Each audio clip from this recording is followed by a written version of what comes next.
This land once raised Spartans. In 1770, it resisted again.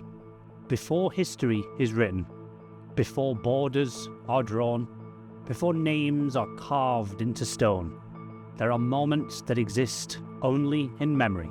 Moments when ordinary people are forced to choose between survival and submission. Moments when history does not yet know it is being made.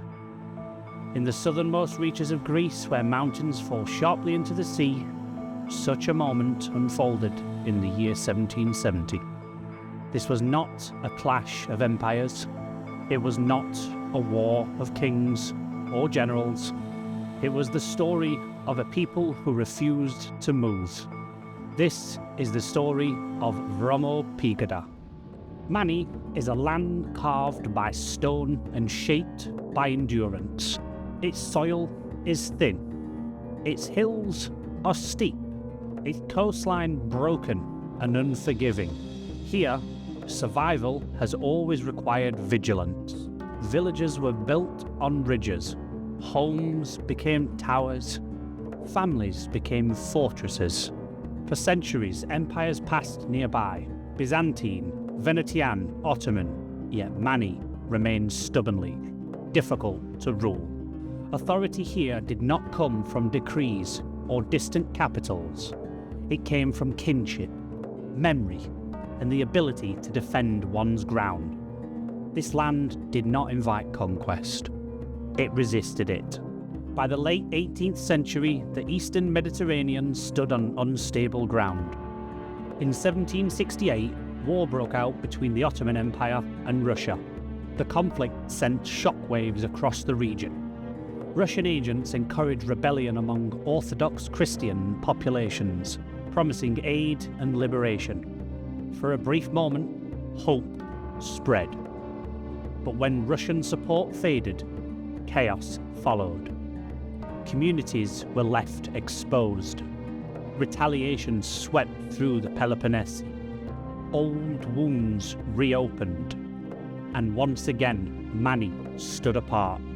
To Ottoman authorities, this was unacceptable. A region that resisted control, especially in a time of instability, was a threat, and so a decision was made. Mani would be brought to heel. An Ottoman expedition was assembled. Its size is debated, but it was significant. Large enough to intimidate, suppress, and occupy. Many soldiers were Albanian mercenaries, hardened by previous campaigns.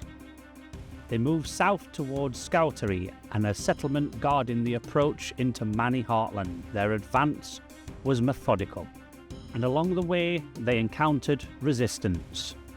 Near Skoutari stood a fortified tower belonging to the Grigorakis family. Inside were only a handful of defenders.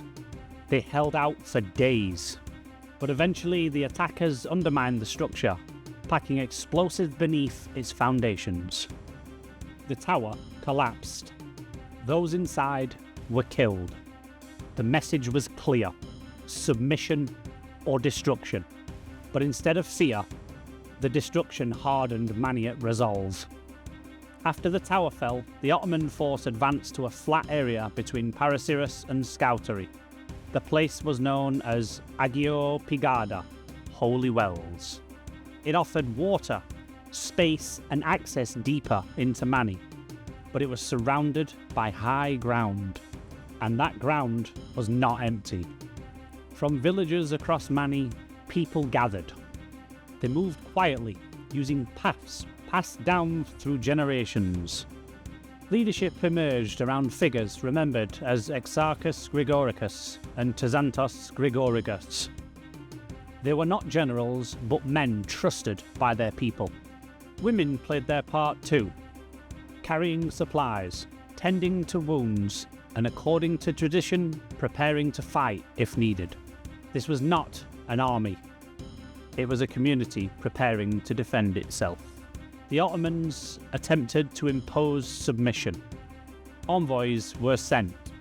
What followed varies by account, but all versions agree on one thing: the envoys did not return. Some say they were executed. Others say they were killed after refusing to bow. The message was unmistakable. There would be no peace. As darkness fell, silence settled across the hills. No fires burned among the Maniates. No voices carried. Movement was deliberate and quiet. They waited. Below them, the Ottoman camp settled into rest. They believed the danger had passed. They were wrong. The assault began without warning. Shouts cut through the darkness. Firelight flared and vanished. Men woke in confusion, unable to tell where the attack was coming from. Orders were shouted, then lost. The Maniates struck quickly and withdrew just as fast. They did not seek open battle. They sought disorder. As the camp descended into chaos, another force moved. From behind, retreat routes were cut. Panic spread.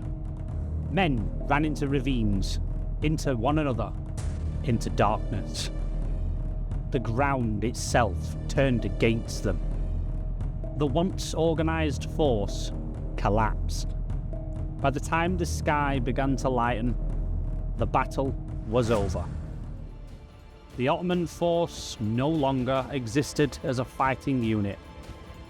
Some fled towards Mysteros. Others disappeared into the hills. The invasion had failed. When dawn arrived, the extent of the devastation became clear. Bodies lay scattered across the plain. The camp was gone.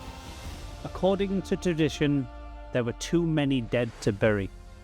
The wells, once a source of life, were used to dispose of bodies. From that day forward, the place was called Vromopigada, Dirty Wells. This was not a battle that changed borders. It did not end a war, but it changed everything for Mani. It proved that the region could not be controlled by force alone. It strengthened identity, unity, and resistance, and it left a memory that would endure for generations. When the Greek War of Independence began in 1821, Mani did not hesitate. The memory of Vromopigada still lived in its people, not as a legend, but as experience, as proof that resistance was possible. Today, the hills are quiet, the wells remain, the paths still wind through the stone, but the land remembers. Because history is not only written by empires, sometimes it is carved into the earth by those who refuse to move. This was the Battle of Vromopigada.